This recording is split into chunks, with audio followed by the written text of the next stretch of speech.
el significado del creyente. Cuando yo lo pensé de esa forma, quizás podía sonar un poquito como apuntar a la definición de un creyente. Pero, y uno dice, chuta, semánticamente como que está mal dicho, pero no. Más que nada el punto va hacia la perspectiva del significado del creyente. Va desde por qué somos creyentes. No como definición propiamente tal, sino que qué causa lo que seamos creyentes. Las distintas exposiciones anteriores, si ustedes recuerdan, hermanos queridos, dentro de las proposiciones teológicas que se han presentado, menciona al creyente, ¿cierto? La carta a los Corintios, sobre todo, la carta a los Hebreos. El creyente, en términos de las Escrituras, está siempre presente. ¿Presente en qué sentido? Porque hay que pensar que la Biblia es la palabra de Dios, es Dios hablando a la humanidad. Y cuando hay una respuesta de parte de nosotros, por medio de la fe y de la obra del Espíritu Santo, hay una transformación. Y hay un cambio de denominación. Después de haber sido después de ser hijos de ira, hijos del diablo, después del pecado, fuimos llamados por Cristo a ser sus hijos. Y es en ese sentido que quiero que ustedes piensen hoy día. Dios hacia nosotros, no nosotros como personas o como simples humanos. Sin duda, este término, de acuerdo a nuestro tiempo y entorno, da para mucho y fuera de nuestra cosmovisión da para entender mucho más. Hoy día uno escucha diariamente, o si ve las noticias, o como ya estamos tan globalizados, vemos cómo el mundo hace tantas cosas y tiene tantos adeptos en distintas formas. Por ejemplo, en el Medio Oriente, un creyente es aquel que cree en Alá. Los musulmanes, ellos son creyentes y son férreos creyentes. En la India, encontramos muchos creyentes. ¿De qué? Creyentes en Krishna, en Shiva, tantos dioses que existen en esa región y de las distintas religiones. En la Europa o en Occidente, vemos otro tipo de creyentes. Por medio de ideologías o partidos políticos, que son personas tan fervientes también en sus convicciones y creencias. Y vemos cómo ellos forman partidos políticos, grupos de estos sociales, agrupaciones sociales, movimientos sociales que han estallado, y hemos visto en el último tiempo, cómo ha estallado el mundo en efervescencia respecto de estas creencias que ellos manejan. Pero de todas estas creencias, están formadas en ignorancia o están basadas solamente en algo tan etéreo, lo único que uno va a lograr van a ser fanáticos, y fanáticos desenfrenados, que los llevan a acciones desenfrenadas, y eso cosa mirar las noticias nada más, ¿cierto? Y no están tan distantes de nosotros, están aquí mismo, en medio nuestro, alrededor nuestro, este fanatismo exacerbado que se ha provocado en los últimos tiempos.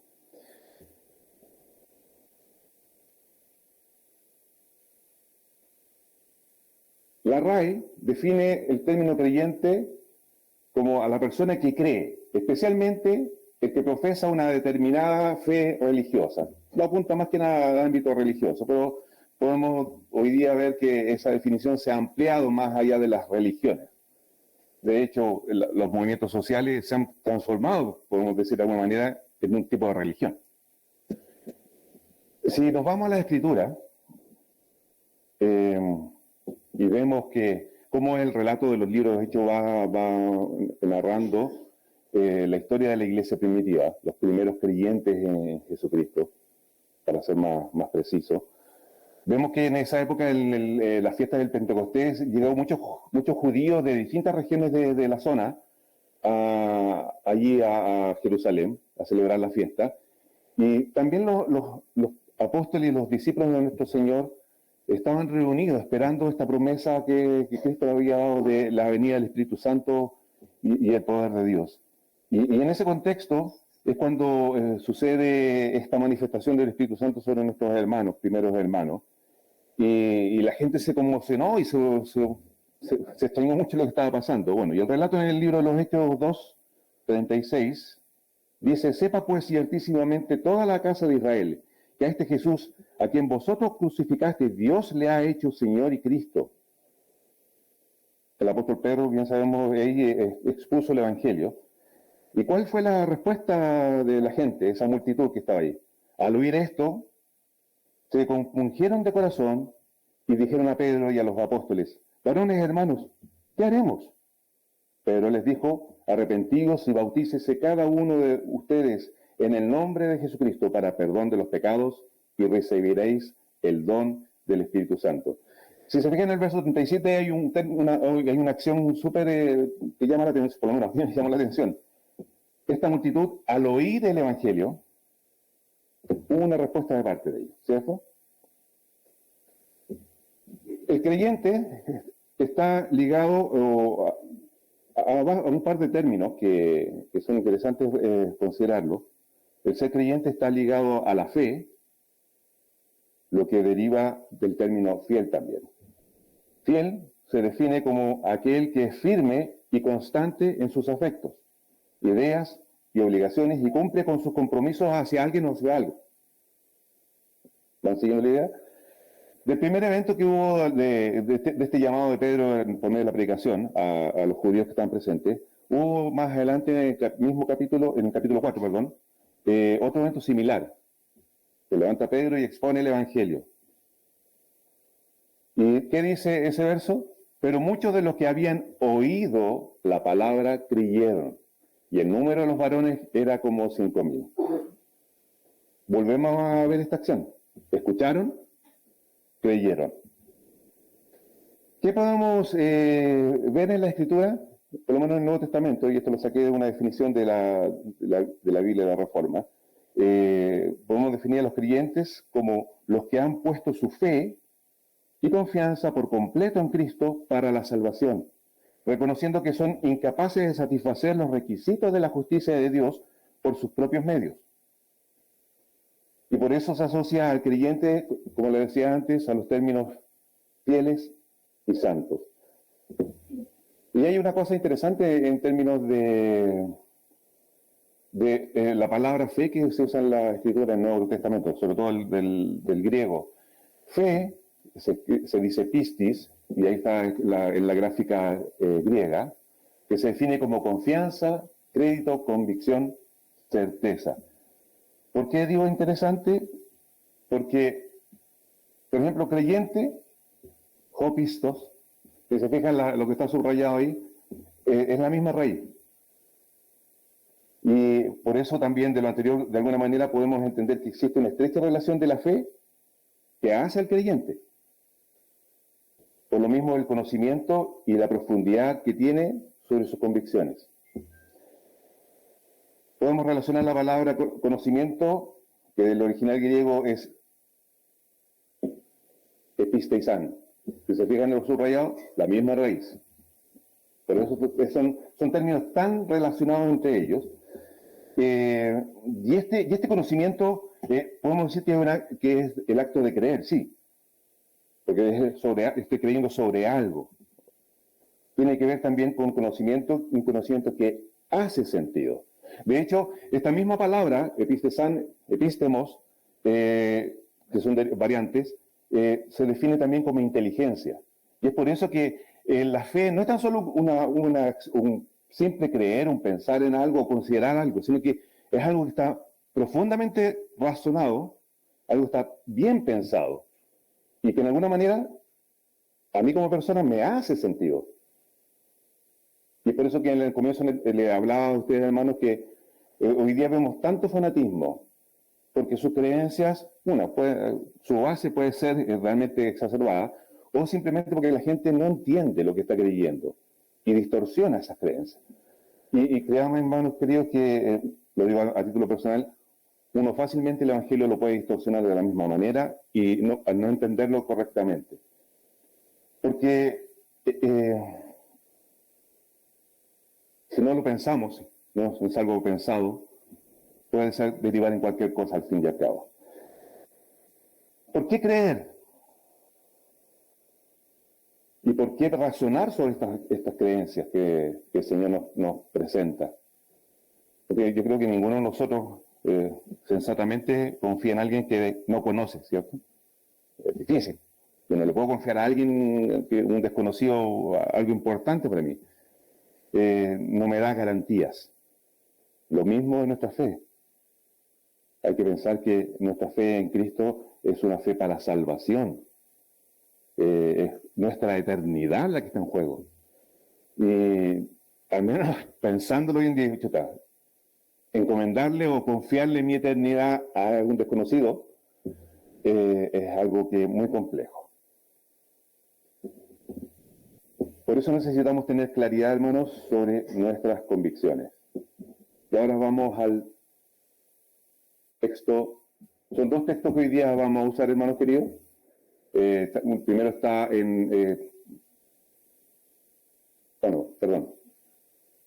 previo a eso. En la primera carta de Pedro, en capítulo 3, verso 15, el apóstol Pedro expresa lo siguiente: si no, santificad a Dios el Señor en vuestros corazones y estad siempre preparados para presentar defensa, con mansedumbre y reverencia ante todo el que os demande razón de la esperanza que hay en ustedes. Y es justamente el motivo que les presentaba antes, hermanos, entender, en este caso, el Evangelio. A mí me llamó mucho, hace muchos años me llamó mucho la atención por qué decía el apóstol Pedro esto de estar preparado para presentar defensa, porque, y viéndolo en términos personales, hermanos, muchas veces uno, en las conversaciones con la gente, le preguntan, saben que uno es cristiano, y empiezan a preguntar e indagar a algunos, y de repente uno le hacen preguntas y queda así como, marcando ocupado, no sabe qué responder. Y complejo no poder presentar defensa o razones, como dice el apóstol Pedro aquí, para esta esperanza viva que el Señor nos ha dado. Aquí el apóstol Pedro está destacando dos puntos: el tema de guardar la fe y permanecer en Cristo. Permanecer en Cristo es una acción que un creyente debiera tener presente siempre. Anteriormente le he mencionado que el creyente está ligado a tres conceptos: fe, fidelidad y ser santo. Y ahora sí, si me disculpan, vamos al texto de hoy día, en el cual vamos a hacer, que está en el Evangelio de Juan, capítulo 8, del verso 28 al 32, y el otro texto está en Hebreos 10, del 14 al 24, para que los tengan preparados ahí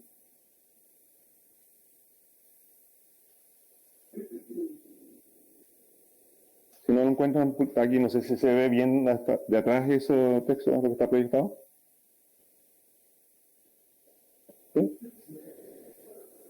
Dice lo siguiente: les dijo pues Jesús: cuando hayáis levantado al Hijo del Hombre, entonces conoceréis que yo soy, y que nada hago por mí mismo, sino que según me enseñó el Padre, así hablo. Porque el que me envió conmigo está, no me ha dejado solo el Padre, porque yo hago siempre lo que le agrada. Ahí está Jesús poniendo, entendamos que estaba enseñando a las multitudes, a la gente. ¿Y qué relata pues el apóstol Juan? Hablando él estas cosas, muchos creyeron. Ahí vemos el término en griego, pistesan. Muchos creyeron en él. Dijo entonces Jesús a los judíos que habían creído en él: si vosotros permaneciereis en mi palabra, seréis verdaderamente mis discípulos, y conoceréis la verdad, y la verdad os hará libres. Quiero que tengan en mente el concepto permanecer en su palabra, ¿ya?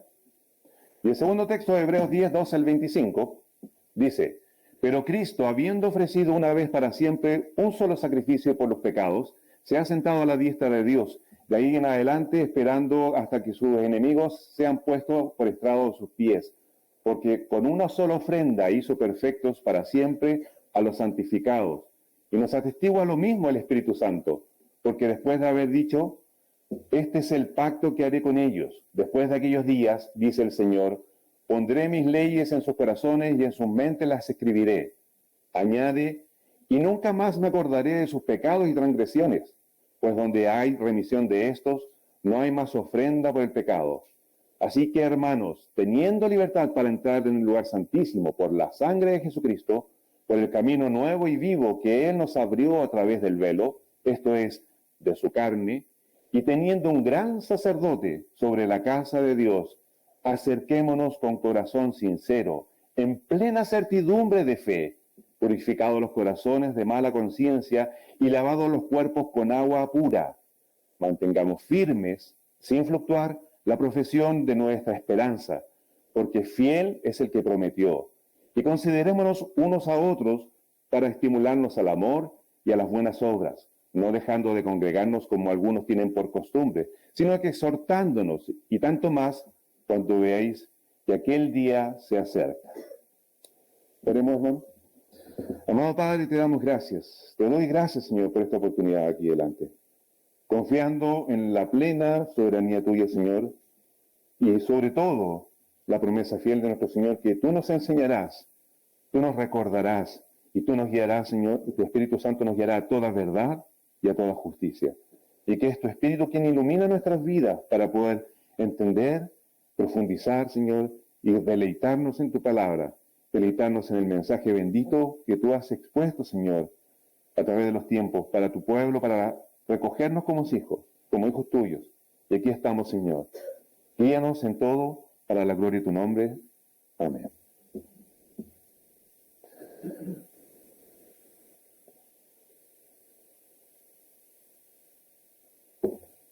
Como les decía antes, el ser creyente, el denominarse creyente implica una gran responsabilidad, y como una de las primeras es guardar la fe, permanecer en Cristo.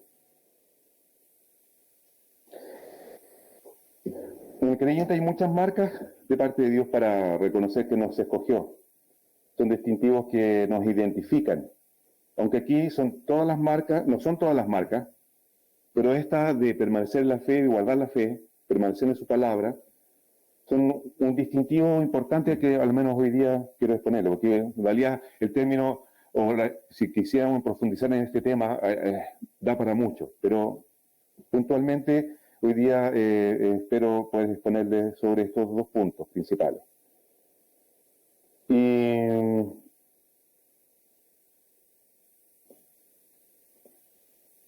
como este concepto de ser creyente está ligado a otras palabras que ya la había mencionado, fe, fidelidad y ser santo, permanecer en la palabra de Dios, mantener la fe, describe una continuidad de nosotros como creyentes, día a día.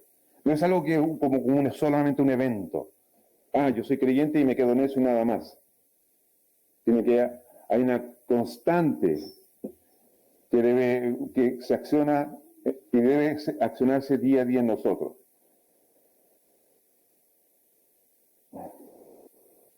Si nos fijamos en el texto que leímos de Juan, del capítulo 8, le dijo por Jesús cuando hayáis si vosotros permaneciereis en mis palabras, seréis verdaderamente mis discípulos, y conoceréis la verdad, y la verdad os hará libres. En el verso 30 dice, hablando él, estas cosas muchos creyeron en él. Jesús está hablando de sí mismo.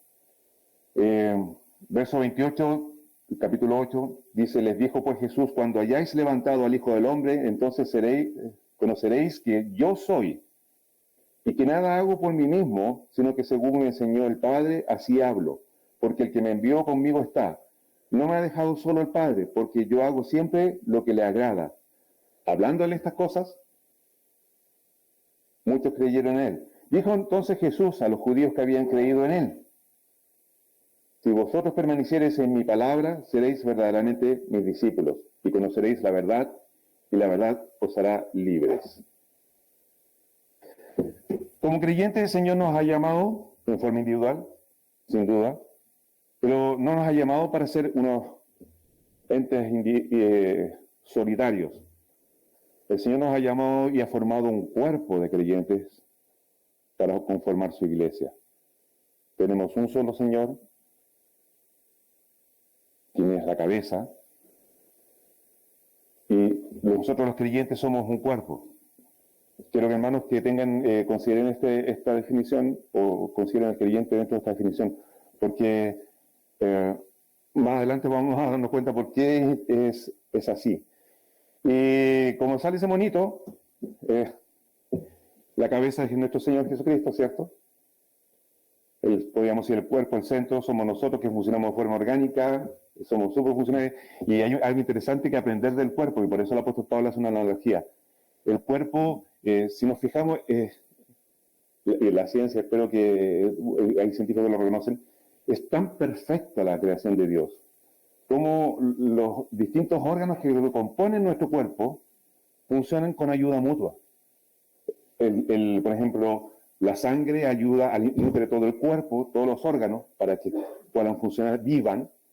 El corazón bombea esa sangre para que recorra todo este cuerpo, pero el riñón también ayuda al corazón. ¿En qué? Limpia esa sangre para que ese alimento sea limpio, ¿cierto? No sé si me van siguiendo. Y el hígado ayuda al páncreas, y así va. Cada órgano funciona en función, valga la redundancia, del otro.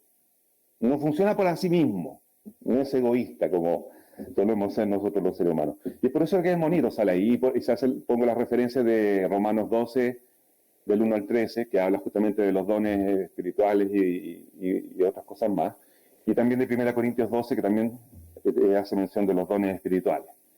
Y los bracitos y las piernitas que tiene ese monito, podemos relacionarlo con nos ayudan a llevar acciones, nos ayudan a movernos y a ejecutar las cosas que debemos hacer.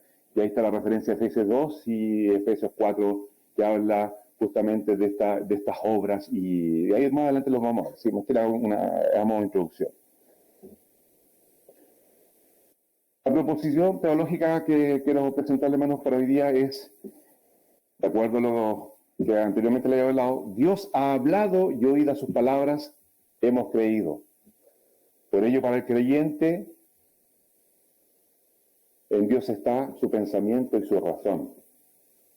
Eso está basado en el primer texto que leímos de Juan, capítulo 8, verso 31, que dice, y dijo entonces Jesús a los judíos que habían creído en él, si vosotros permaneciereis en mi palabra, seréis verdaderamente mis discípulos. La permanencia, la constancia, el aferrarse a las enseñanzas de Cristo, no como algo meramente intelectual, así como pensaban los gnósticos en aquella época del primer siglo, ¿cierto? Es como la palabra de Cristo lleva al creyente a un verdadero camino de libertad frente al pecado y perfecciona la relación íntima que Dios ofrece. La vitaliza. Es un catalizador al compromiso con la verdad revelada por Dios. Significa que Dios es nuestra fuerza, salvación, propósito de existencia. Dios llega a ser el todo del creyente. El permanecer en su palabra es permanecer en Él, en Dios mismo, permanecer en la vida misma. El meditar en la palabra ayuda a tener a Dios de continuo en nuestros pensamientos, hacerlo nuestra razón de ser. Por ejemplo, el profeta Isaías dijo, tú guardarás en completa paz a aquel cuyo pensamiento en ti persevera, porque en ti ha confiado. Fe. También vemos la escritura en Proverbios 23:7, cómo se complementa esto. Porque cuál es su pensamiento en su corazón, tal es él. Corre, bebe y te irá, mas su corazón no está contigo. Hay una reacción, hay una respuesta ante esta palabra que el Señor nos presenta. No es algo solamente que debe estar teorizado, no en el simple como un mero conocimiento. Quizás tener mucho conocimiento, particularmente lo que nos convoca, las escrituras, lo puede hacer doctor, un teólogo quizás. Pero si no permanezco en ella, y en el permanecer que nuestro Señor nos llama a vivirlo, no soy un discípulo de Cristo. Vemos también en Proverbios 16:3 recomendaciones, consejos que el Señor nos da. Encomienda a Jehová tus obras y tus pensamientos serán afirmados.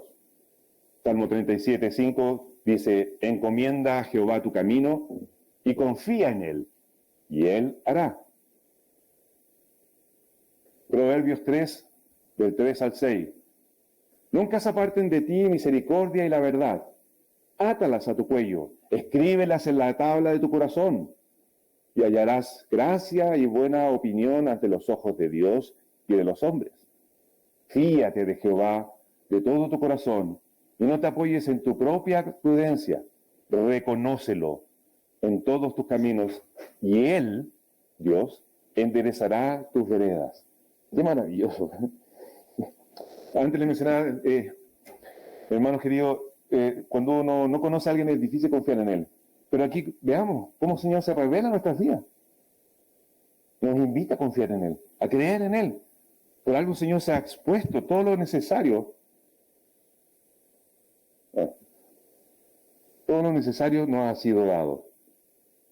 Vemos cómo el Señor nos conduce a rectitud día a día. Y me surgen las preguntas,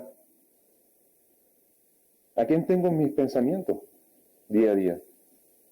¿Dios abunda en mis pensamientos? ¿Tu palabra está presente día a día en mí? Qué bueno sería seguir este consejo de este proverbio, hermanos queridos, porque nos conduce a rectitud,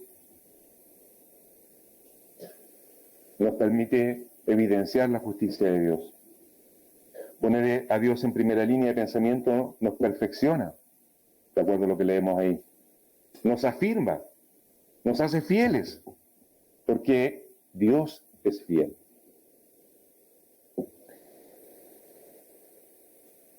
Habíamos leído antes la porción de Hebreos 10, en el verso 14, como dice, porque con una sola ofrenda hizo perfectos para siempre a los santificados.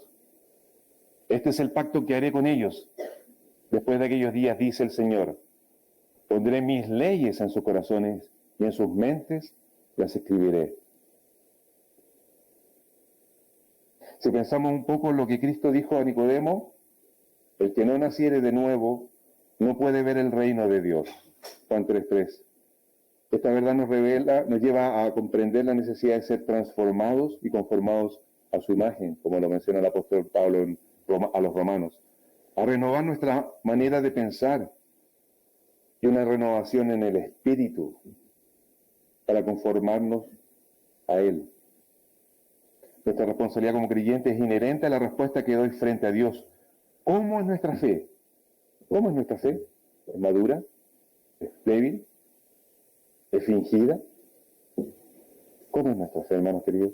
Cristo preguntó en una ocasión a sus discípulos sobre lo que opinaban la gente de Él. ¿Se recuerdan? Ese evento que relata Mateo. Y finalmente, y empiezan los discípulos así, no, algunos dicen esto aquí, esto allá, Elías, o Juan reencarnado. Y finalmente el Señor les pregunta, ¿y ustedes?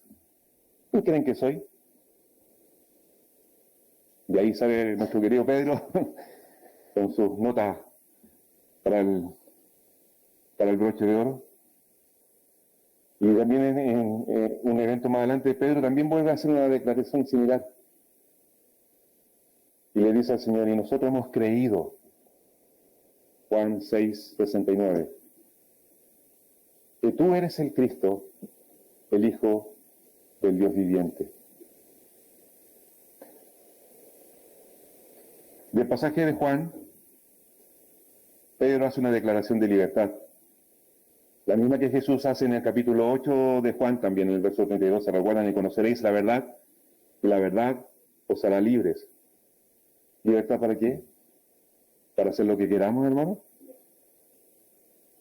Es una libertad prometida, con propósito. La mencionó, la leímos en el verso, en el libro romano, de Hebreos, en el verso 19. Una perfecta comunión con nuestro Dios y Creador. Así que, hermanos, dice, teniendo libertad para entrar en el lugar santísimo por la sangre de Jesucristo. Una perfecta comunión con nuestro Señor. Mi respuesta a la fe es lo que me da el carácter de creyente, y por lo mismo vemos en las distintas cartas dirigidas a la iglesia, cartas dirigidas como el apóstol Pablo, como el que más escribió, dice, a los santos y fieles de nuestro Señor Jesucristo, a los santos, a los fieles en la fe. ¿Por qué? Para ser santificados en su verdad, por medio de su palabra, como lo mencionó Jesús en su oración, Juan 17:17. Y nosotros como creyentes, hijos de Dios, hemos oído su palabra y por eso Dios puso fe en nuestro corazón y hemos creído. Y nuestra respuesta a esa declaración de Dios hacia nosotros nos lleva a que Dios sea nuestra razón, nuestro pensamiento continuo. Cuán importante, hermanos queridos, que entender que cada uno de nosotros debemos ser teólogos, no en el sentido académico, sino que en el sentido que yo, Ricardo Córdoba, como hijo de Dios, al ser llamado por Dios, debo estar interesado de continuo en conocer a este Padre bendito. Dios nos ha mostrado para nuestras vidas como solamente Dios. También se ha relacionado con nosotros como Padre. Y cuán importante es conocer a nuestro Padre, relacionarnos íntimamente con nuestro Padre, poder confiar en nuestro Padre. ¿Y cómo lo puedo hacer? Escudriñando, meditando en su palabra, buscando de Él, día a día, y confiando en una de sus promesas tan fieles también, que Él es el que provoca en nosotros el querer como el hacer. Él es el quien pone en nuestros corazones, lo leíamos en los proverbios, pone en nuestros corazones rectitud. Él es el que nos guía, nos afirma. Por eso invita ahí el escritor a confiar. Fíate de Jehová, fíate de tu Dios. Y solo así vamos a poder, hermanos queridos, a ir entendiendo, razonando este evangelio. ¿Qué significa tener los fundamentos de este evangelio? Para poder presentar defensa de esta esperanza viva, como mencionaba el apóstol Pedro en su carta, y dar razón de ella, y exponer a nuestro Dios, permaneciendo en su palabra, ya firmes en nuestras convicciones, teniendo claridad en qué creemos. Podemos entrar al siguiente punto. Dios ha hablado y oído sus palabras, hemos creído, por ello que el creyente en Dios está su pasión. Ahí está basado en el texto de Hebreos 10. Normalmente uno cuando escucha el término pasión se lo lleva a algo, a la emoción, a la fuerza, el ímpetu humano, ¿cierto? Pero si no, sobre todo cuando vemos los partidos de fútbol, vemos ahí campeón saltando y haciendo quizás tanta barbaridad y locura. Y muchos dicen y se desgarran un poco menos las ropas por su equipo favorito. Ese es lo usual que vemos o conocemos de pasión. Pero la RAE tiene una definición distinta, fíjese. Define la pasión como acción de padecer. Ups, nos cambió un poquito el sentido. Si ponemos atención en los salmos, vemos con claridad la profunda pasión del creyente ahí. Los salmistas, los distintos escritores de los salmos, vemos tantas expresiones en ella. Hay tanta claridad también en esas alabanzas de quién es Dios. Recuerda, hermano, que esto lo estoy presentando desde la perspectiva de Dios, no de nosotros. Por eso saquemos la centralidad de la emoción y la pasión. Creo que vamos al sentido correcto. Las palabras en el tiempo se van distorsionando las definiciones, lamentablemente. Pero es por eso importante, a lo que nos convoca, hermanos queridos, volver a la Escritura, que nos habla en ella. No creer lo que a nosotros nos parece, o considerar solamente lo que me simpatiza, sino que irnos en el contexto completo y la profundidad de ella. Sin duda no podemos desasociar la emoción de la razón. Es más, debido a esta razón de ver y conocer a nuestro Dios, y eso lo podemos ver en los Salmos, cuán tremendo, cuán glorioso, maravilloso es nuestro Dios. Al menos yo, hermano, no puedo dejar de emocionarme. No puedo dejar de emocionarme al contemplar a nuestro Dios y Padre. Me deslumbro muchas veces. Y cuando no me pasa, me llama la atención a mí mismo. Porque Dios es deslumbrante. A veces la palabra maravilloso la reducimos tanto que no le damos la amplitud que le corresponde. Grandioso, excelso. Un término que hoy día no usamos muy habitualmente en nuestro lenguaje. Pero esa admiración y gozo es lo que produce ver y conocer a nuestro Dios. Y es por eso que para nosotros, cuando oímos la palabra de Dios y al oír sus palabras, le vamos conociendo, no podemos esperar menos que se produzca en nosotros pasión. Y entendiendo nuestro concepto, acción de padecer. ¿Padecer por qué? Pero, ¿por qué, hermano? ¿Por qué padecer? Porque tenemos que despojarnos de nosotros mismos, me invitó el Señor, ¿no? ¿Cierto? Jesús dijo, el que quiera seguirme, tome su cruz cada día, niéguese a sí mismo y sígame. Grande eres tú, oh Dios, grandes son tus obras, se exclama mucho en los salmos.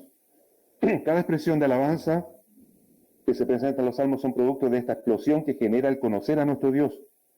Buen Dios, y hoy día, por su gracia y misericordia, también nuestro Padre.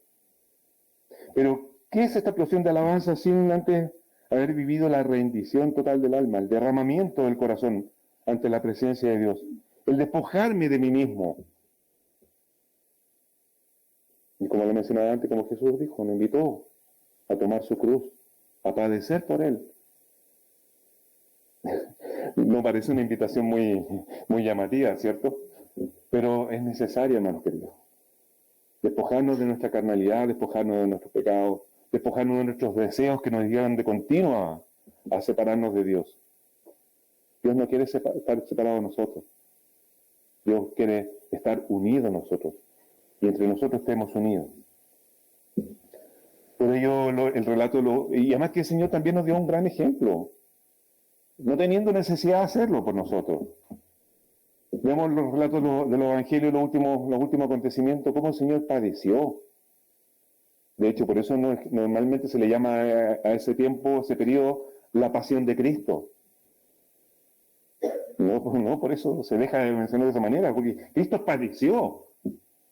No por sí mismo, sino que por nosotros. Entonces, su invitación no es tan descabellada si lo pensamos de cierta manera. ¿Qué necesitamos para tener y entender y vivir esta pasión?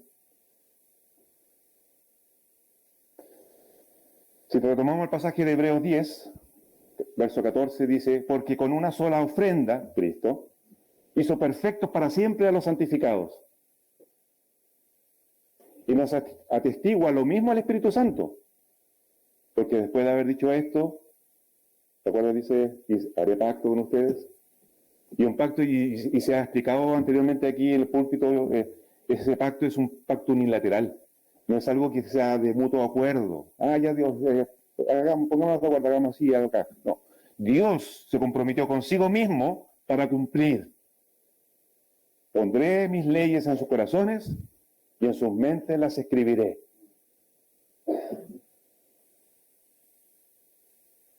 Su espíritu lo atestigua, escribe ahí. Y hace su voluntad en nosotros.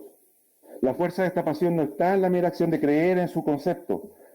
No solo creer, más bien está en a quién se refiere. Está referida a Él, a Dios mismo. Está fundada en sí mismo, está comprometida consigo mismo. A medida que voy conociendo su gloria y majestad y estrechando esta relación, mayor es esta pasión. Lo vemos en la carta de los Romanos, capítulo 12. Y es un resultado de esta relación. ¿Qué dice la carta? No sé si ahí sí, ahí está. Así que, hermanos, os ruego por las misericordias de Dios que presentéis vuestros cuerpos en sacrificio vivo, santo, agradable a Dios. Nos invita a ser fieles, que es nuestro culto racional. Volvemos otra vez a una creencia que me haga sentido, para que se arraigue en mí, para poder caminar en ellas. No os conforméis a este siglo, sino que transformaos por medio de la renovación de vuestro entendimiento, para que comprobéis cuál sea la buena voluntad de Dios, agradable y perfecta. Necesitamos conocer más a Dios, hermanos queridos, más y más cada día, para que abunde su gracia y su paz, como lo menciona el apóstol Pedro en la segunda carta, verso 2 del capítulo 1. Gracia y paz os sean multiplicadas, ¿en qué? En el conocimiento de Dios y de nuestro Señor Jesucristo. Como todas las cosas que pertenecen a la vida, a la piedad, nos han sido dadas por su divino poder, y entendamos que estas cosas que pertenecen a la vida, a la piedad, son las riquezas espirituales que el Señor nos otorga, que están dispuestas para cada uno de nosotros.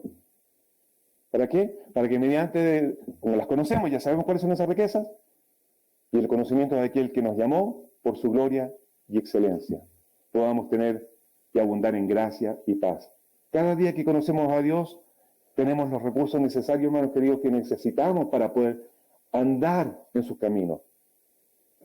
Por eso, hermano, insisto, es el fundamento de nuestro ser Dios. Somos creyentes porque Él es Dios. Solo si es la razón. El apóstol Juan lo menciona. Nosotros le amamos a Él porque Él nos amó primero, ¿cierto? Dios ha dispuesto todo, hermano, lo necesario. La pasión por Dios está sustentada en la riqueza de su gracia. O si no, no podríamos padecer. Y eso lo vemos en las Escrituras también. Nuestro Señor Jesucristo nos dio esas mismas razones, ¿cierto? Dios no nos ha dado razones para no creer en Él. Al contrario, escrito está todo lo necesario, hermanos, para poder estar firmes en Él, para poder vivir la vida que el Señor nos llama. Si no lo percibo así, o simplemente no le conozco, o estoy creyendo en un Dios equivocado. Nuestra estabilidad y seguridad como creyentes son su gracia y paz, como lo menciona el apóstol Pedro ahí, que abundan por su divino poder. Oímos también de Jesús la siguiente declaración en Juan 7, 17. El que quiere hacer la voluntad de Dios conocerá si la doctrina es de Dios o si yo hablo por mi propia cuenta. También declaró sobre aquellos que anhelan su espíritu, el Señor Jesús, y la promesa de su espíritu. En el mismo Evangelio de Juan 7, del 37, en adelante dice, si alguno no tiene sed, venga a mí y beba. El que cree en mí, como dice las Escrituras, de su interior correrán ríos de agua viva. Esto dijo del Espíritu, el Espíritu de Dios, que había de recibir los que creyesen en Él, pues aún no había venido el Espíritu Santo. Este fluir es una promesa de parte de Dios, los ríos de agua viva, algo continuo, no son aguas estancadas, hermanos. La vitalidad y fortaleza que provoca el ser nutrido con su palabra, reavivado y transformado por su espíritu, quien es nuestro sello y testimonio de que somos sus hijos. Necesitamos conocerle más y más. Y su espíritu es que nosotros nos trae fe, gozo y esperanza. Si volvemos al texto de Hebreos, cuando dice, y el mismo espíritu lo atestigua. ¿Qué es lo que atestigua? Nos hizo perfectos para siempre a los santificados. ¿Y nos hizo perfectos para qué? Puede ser que la pregunta. Lo menciona más adelante, verso 19 en adelante. Teniendo libertad ante el pecado, acerquémonos con corazón sincero en plena certidumbre de fe, purificados los corazones de mala conciencia y lavados los cuerpos con agua pura. Mantengamos firmes, sin fluctuar, la profesión de nuestra esperanza, porque fiel es el que prometió. Tenemos el ejemplo del rey David, por ejemplo, el salmista, quien escribió en cuanto al buen ánimo en el Salmo 37, verso 4. Pon tu delicia en el Señor, y Él te dará las peticiones de tu corazón. Por eso David, el Señor hizo una declaración para mí, por lo menos cuando lo aprendí, tan maravillosa y wow, David. ¿Cómo me gustaría que Dios dijese lo mismo de mí? ¿Se acuerdan cuando el apóstol Pablo nos menciona? David, con un corazón conforme al corazón de Dios. Wow. Yo me siento que me queda tremendo eso. Pero qué maravilloso. Podemos decir que mayor deseo de Dios, mayor paz y respuesta a nuestras peticiones. Nuestra verdad bíblica que vemos aquí es: hoy disfrutamos de una completa y suficiente revelación por medio de las Escrituras de quién es Dios. La posibilidad de sumergirnos en su presencia y empaparnos de ella nos lleva a poner los ojos en Cristo para considerar a aquel que todo lo padeció, de confiar a su Espíritu Santo todo tiempo y situación nuestro para vivir la pasión. Había mencionado antes que el Señor Jesús nos había dado advertencia y también nos había dado ejemplo. Advertencia, por ejemplo, en Mateo 5, la bienaventuranza. Dice: bienaventurados soy cuando por mi causa os vituperen y os persigan, y digan toda clase de mal contra ustedes, mintiendo. Gozaos y alegraos, porque vuestro galardón es grande en los cielos, porque así persiguieron a los profetas que fueron antes que ustedes. Y el ejemplo de nuestro Señor, en Hebreos 12, 2, puestos los ojos en Jesús, el autor y consumador de la fe. Yo hoy día quizás lo cambio.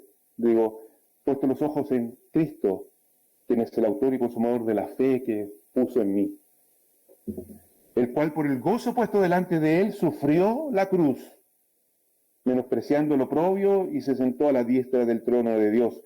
Considerad aquel que sufrió tal contradicción de pecadores contra sí mismo, para que vuestro ánimo no se canse hasta desmayar.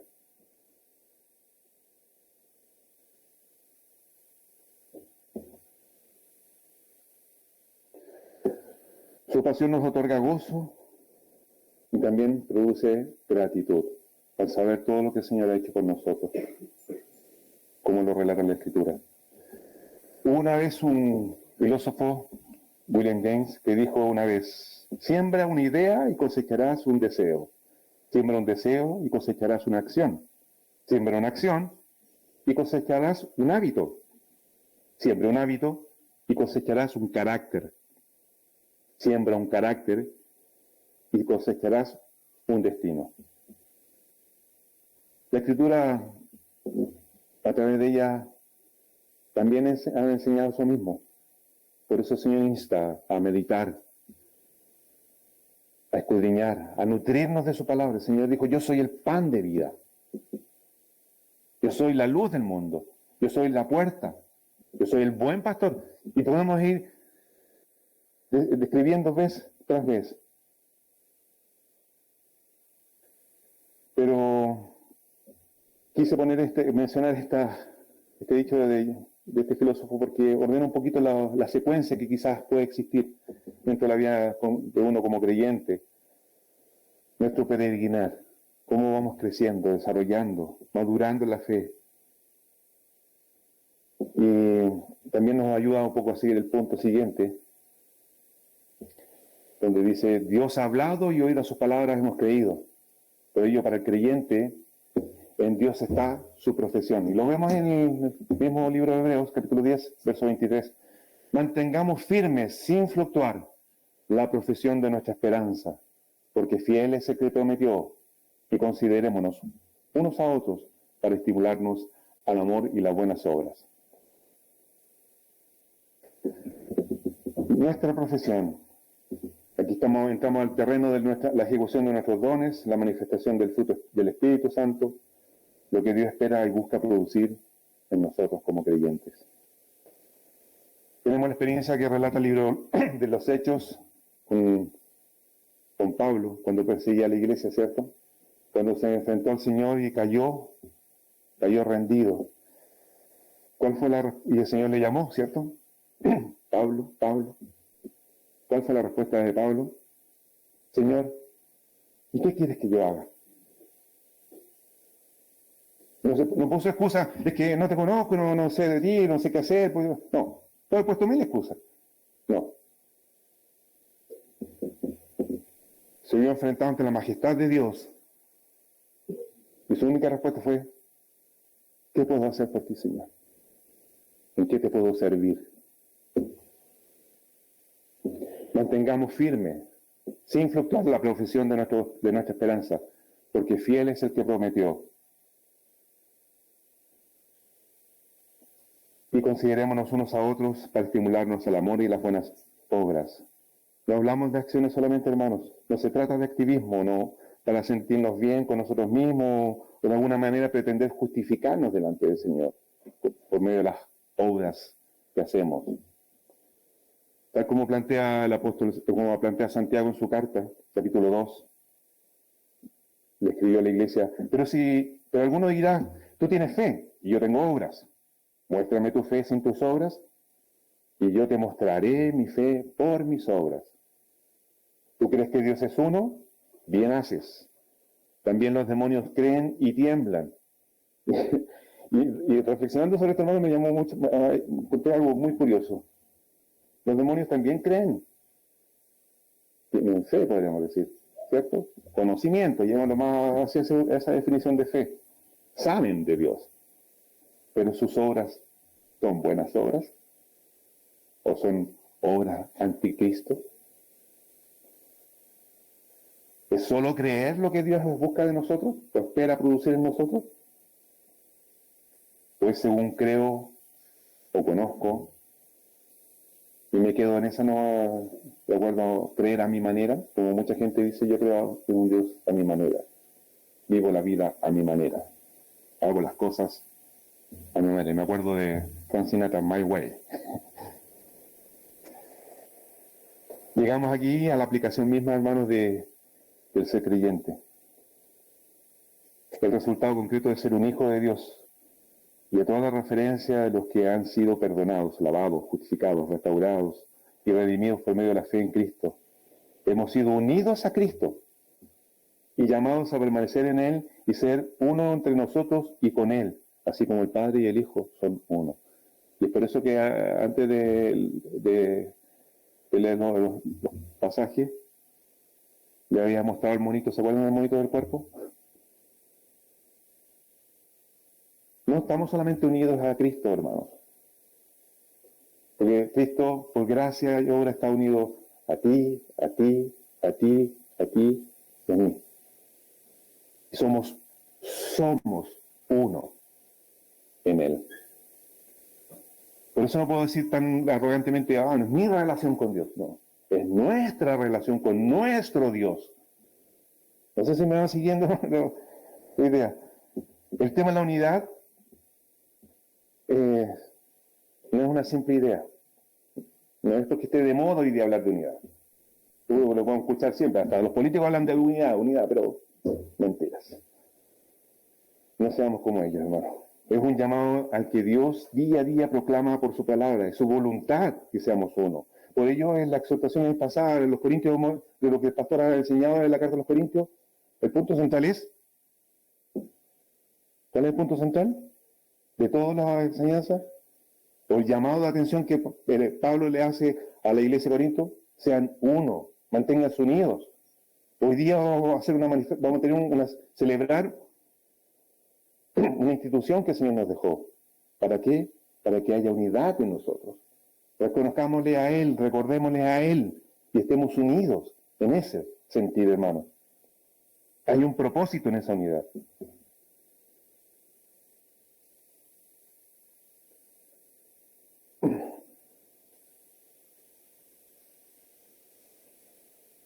Como dice el verso 24, y considerémonos unos a otros para estimularnos al amor y las buenas obras. Hay un propósito, hermanos queridos. ¿Sí? Hay un propósito. Porque somos hechura suya, dice Efesios 2, verso 10, creados en Cristo. En Cristo Jesús para buenas obras, las cuales Dios preparó de antemano para que anduviésemos en ellas. No son buenas intenciones las que Dios preparó, son obras dentro del propósito suyo, para que cada uno de nosotros las realice según Cristo para su gloria. El Señor nos ha encomendado a cada uno de nosotros, hermanos, obras. Antes que nosotros existiésemos, ya existíamos en la creación de Dios, y Él preparó cosas que cada uno de nosotros debe llevar a cabo. Por eso la invitación, hermano, es a no mirarte a ti mismo. Mira a Cristo, el autor y consumador de la fe. Él preparó todo. Él ha determinado que cada uno de nosotros llevemos a cabo obras. ¿Y con qué propósito? Lo leemos ahí, lo habíamos leído en Hebreos, pero también Efesios lo menciona, capítulo 4. Y él mismo constituyó a unos apóstoles, a otros profetas y a otros evangelistas y a otros pastores y maestros a fin de perfeccionar a los santos para la obra del ministerio, para la edificación del cuerpo de Cristo, hasta que todos, no algunos, hasta que todos, es decir, su cuerpo, su iglesia, que somos nosotros, lleguemos a la unidad de la fe, del conocimiento del Hijo de Dios, a un varón perfecto, a la medida de la estatura, de la plenitud de Cristo, para que no seamos ya niños fluctuantes, llevados por doquiera de todo viento de doctrina, por estratagemas de hombres que para engañar emplean con astucia las artimañas del error, sino que, siguiendo la verdad en amor, crezcamos en todo aquel que es la cabeza, esto es Cristo, de que en todo el cuerpo, bien concertado y unido entre sí por todas las coyunturas que se ayudan mutuamente, según la actividad propia de cada miembro, recibe su crecimiento para ir edificándose en amor. Amén, hermanos queridos. El vivir solo una vida para el Señor, el vivir solos, en forma individual, sin duda será una carga imposible de llevar. Y lo tratamos de hacer por nuestra fuerza, nuestros medios. Es difícil, imposible de llevar. Pero el Señor nos ha dado su promesa que estará con nosotros todos los días hasta el fin del mundo, para estar firmes. Las buenas obras no son nuestras. Dios las preparó y nos las dio. Tomémoslas, hermanos. Tomemos esas buenas obras. Y están sustentadas en Él. Y son para el desarrollo y crecimiento de su cuerpo, su iglesia, su esposa, como lo acabamos de leer. ¿Cierto? En conclusión, hermano, volviendo a Juan 8:31, a la declaración de nuestro Señor, a la invitación suya, si vosotros permaneciereis en mi palabra, seréis verdaderamente mis discípulos. ¿Quieres ser un creyente de Cristo? ¿Un discípulo de Cristo? Permanezcamos en su palabra, sumerjámonos en ella, nutrámonos de ella, vivamos en ella y por ella. El significado de un verdadero creyente está en ser un verdadero discípulo de Cristo, y eso se logra permaneciendo en Cristo, siguiendo su palabra y enseñanza, siendo templo de su espíritu, manteniendo comunión con Él y guiado por Él, para poder cumplir y hacer nuevos discípulos para Cristo, con resultados de buenas obras, como fruto y gracia de Dios, cementada en su fidelidad. Eso es fe, eso es confianza. No es como la gente piensa, no, pero ten fe en ti mismo. No, eso no es fe. No tiene fundamento, perdóname. Es muy frágil, demasiado frágil. Por eso, Dios ha hablado y atendía sus palabras, hermanos, hemos creído. Gracias, Señor, por la fe que has puesto. Por esa causa para nosotros los creyentes en Cristo, en Dios, solamente en Dios, está nuestra pasión y pensamiento que produce fe. Nuestra pasión que provoca esperanza. ¿Recuerda el pasaje de Hebreos? Cristo mirando el galardón. Y también produce en nosotros nuestra profesión, provoca nuestra profesión, la mueve. Que en realidad es la manifestación del fruto del amor.